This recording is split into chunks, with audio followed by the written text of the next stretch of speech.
अगर आप भी लेना चाहते हैं देश दुनिया की तमाम जानकारी तो आज ही सब्सक्राइब करें हमारे चैनल को। साथ ही नीचे दिए बेल आइकन को जरूर दबाएं ताकि हर अपडेट आप तक पहुंच सके। नमस्कार, साक्षी न्यूज नेटवर्क पर आप सभी का स्वागत है। जम्मू कश्मीर के राजनीतिक दलों के नेताओं की प्रधानमंत्री नरेंद्र मोदी के साथ बैठक के दौरान कश्मीरी नेताओं के सुर क्या बदले, पाकिस्तान बौखला गया है। यही कारण है कि बैठक के 3 दिन के अंदर 3 आतंकवादी हमले कर भारत को चेतावनी देने का प्रयास किया गया है। दरअसल महबूबा मुफ्ती ने पाकिस्तान के साथ भी वार्ता करने की वकालत की थी, लेकिन इस प्रस्ताव का समर्थन उनके अपने ही गुपकार सदस्यों ने नहीं किया। उल्टा फारूक अब्दुल्ला ने तो इसे महबूबा मुफ्ती का निजी बयान करार दे दिया था। पाकिस्तान को यह पच नहीं रहा है कि कश्मीर के हालात अब पूरी तरह बदल चुके हैं। वहां के नेताओं के सुर भी अब पहले जैसे नहीं है। यही नहीं, उसने जिस अलगाववादी संगठन हुर्रियत कॉन्फ्रेंस को वर्षों तक पाला पोसा, वह अब पूरी तरह अप्रासंगिक हो चुका है। तो ऐसे में FATF की ग्रे लिस्ट में शामिल पाकिस्तान के पास सिर्फ आतंकवाद का ही रास्ता बचता है, जिसके जरिए वह भारत को परेशान कर सकता है। विशेषज्ञों का मानना है कि जम्मू कश्मीर में शांति बहाली की प्रक्रिया को पाकिस्तान कभी बर्दाश्त नहीं कर सकता है, इसलिए उससे जो बन पड़ता है वह करेगा। अब देखिए, प्रधानमंत्री की सर्वदलीय बैठक के पहले और उसके बाद 3 बड़ी आतंकी घटनाओं को अंजाम दिया गया। पहले श्रीनगर के नौगाम इलाके में CID के एक पुलिस अधिकारी की आतंकवादियों ने गोली मारकर हत्या कर दी। एक स्थानीय मस्जिद में नमाज पढ़ने जा रहे पुलिस निरीक्षक परवेज अहमद डार पर गोलियां बरसाई गई। इसके बाद वायुसेना के एयर बेस पर ड्रोन हमला किया गया और उसके बाद special police officer Fayaz Ahmad Dar और उनकी पत्नी को मार दिया गया। सवाल ये उठता है कि क्या ये सारी घटनाएं महज इत्तेफाक हैं? नहीं, पाकिस्तान के पुराने रुख को देखते हुए इन्हें आतंकवादी घटना ही कहा जाएगा और पाकिस्तान की शह पर हुई आतंकवादी घटना ही माना जाएगा।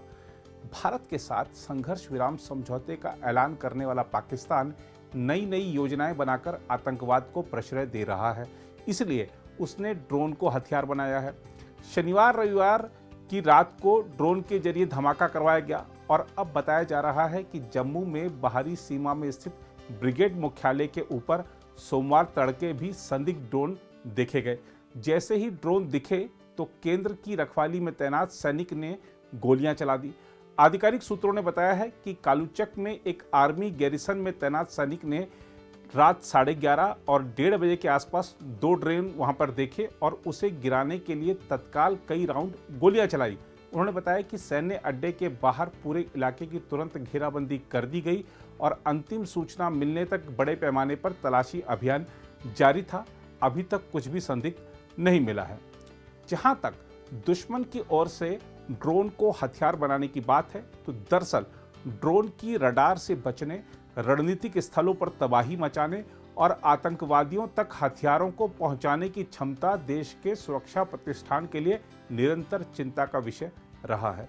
इस तरह की पहली घटना में इन ड्रोनों का इस्तेमाल रविवार को जम्मू में वायुसेना के एक बेस पर हमला करने के लिए किया गया। पाकिस्तान स्थित आतंकवादियों ने जम्मू के सतवारी इलाके में भारतीय वायुसेना स्टेशन पर रात के अंधेरे में 2 बम गिराने के लिए ड्रोन का इस्तेमाल किया, जिससे एक इमारत को मामूली नुकसान हुआ और 2 वायुसेना कर्मी घायल हो गए। देश का रक्षा और आंतरिक सुरक्षा तंत्र पिछले 2 से 3 वर्षों से छोटे और रिमोट से नियंत्रित मानव रहित यानों द्वारा उत्पन्न खतरों के बारे में बात करता रहा है। पाकिस्तान प्रायोजित सशस्त्र ड्रोनों को भारत पाकिस्तान सीमा पर सीमा सुरक्षा बल, पंजाब पुलिस और अन्य एजेंसियां द्वारा निष्प्रभावी करने की कभी कभार घटनाएं भी होती रही हैं। गृह, नागरिक उड्डयन सुरक्षा ब्यूरो, केंद्रीय औद्योगिक सुरक्षा बल और वायुसेना जैसे मंत्रालय और विभागों का एक समूह संवेदनशील नागरिक हवाई अड्डों और अन्य स्थलों पर ऐसे हमलों को रोकने और उनका मुकाबला करने के लिए योजनाओं और तकनीकों पर लगातार काम कर रहा है। BSF के एक वरिष्ठ अधिकारी ने कहा, हमें अभी भी सीमा पर सशस्त्र ड्रोन को विफल करने के लिए सबसे उपयुक्त तकनीक प्राप्त करनी है। अभी तक इन्हें ड्यूटी पर सैनिकों की सतर्कता के कारण रोका गया है। उन्होंने कहा कि पिछले कुछ वर्षों में पाकिस्तान से भारत की ओर जम्मू और पंजाब में हथियार और मादक पदार्थ और क्वाड कॉप्टर आने की कई घटनाएं देखी गई हैं और उन सभी को विफल किया गया है। हालांकि गृह मंत्रालय के एक वरिष्ठ अधिकारी ने कहा कि ऐसी घटनाएं हुई हैं जब ड्रोन का इस्तेमाल भारतीय सीमा की संपत्ति और स्थिति की निगरानी के लिए किया गया।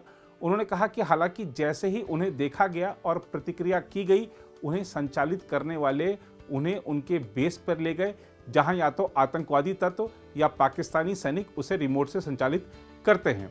पाकिस्तान के साथ लगने वाली अंतर्राष्ट्रीय सीमा और नियंत्रण रेखा दोनों क्षेत्रों में ऐसी घटनाएं सामने आई हैं।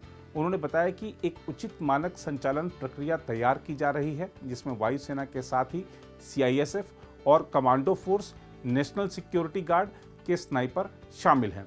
सुरक्षा प्रतिष्ठान के एक वरिष्ठ अधिकारी ने कहा, हमें ड्रोन के खतरे को रोकने के लिए एक व्यापक योजना और कार्य योजना की आवश्यकता है। हर एजेंसी की विशिष्ट जिम्मेदारी होनी चाहिए, चाहे वह सीमा पर हो या शहरों या हवाई अड्डों पर। देखा जाए तो जम्मू वायुसेना स्टेशन की ताज़ा घटना ने इस चुनौती को और बढ़ा दिया है। उधर जहां तक इस घटना की बात है तो जम्मू हवाई अड्डा परिसर में स्थित भारतीय वायुसेना स्टेशन के आसपास रहने वाले स्थानीय लोगों की नींद शनिवार रविवार की देर रात जोरदार धमाके की आवाज से अचानक खुल गई थी। पाकिस्तानी आतंकवादियों की ओर से इस अहम सैन्य प्रतिष्ठान पर ड्रोन से 2 बम गिराए जाने से पूरे इलाके में सनसनी फैल गई थी। घटना देर रात करीब 1:40 पर हुई और करीब 6 मिनट के भीतर दूसरा धमाका हुआ। पहले विस्फोट में उच्च सुरक्षा वाले हवाई प्रतिष्ठान के तकनीकी क्षेत्र में एक इमारत की छत को नुकसान हुआ। शहर के बाहरी छोर पर स्थित सतवारी इलाके में स्थित इस स्थान की देखरेख का जिम्मा वायुसेना उठाती है। दूसरा विस्फोट 6 मिनट बाद जमीन पर हुआ। विस्फोट की आवाज सुनकर कई लोग वायुसेना स्टेशन पहुंचे। उन्हें बिल्कुल अंदाजा नहीं था कि विस्फोट ड्रोन से किया गया है। यह पहली बार है जब पाकिस्तान स्थित आतंकवादियों ने इस तरह के मानव रहित और रिमोट संचालित वाहन से किसी महत्वपूर्ण प्रतिष्ठान को निशाना बनाया है। इलाके के लोगों का कहना है कि यह चिंता का विषय है, क्योंकि इस तरह का हमला इससे पहले कभी नहीं हुआ था।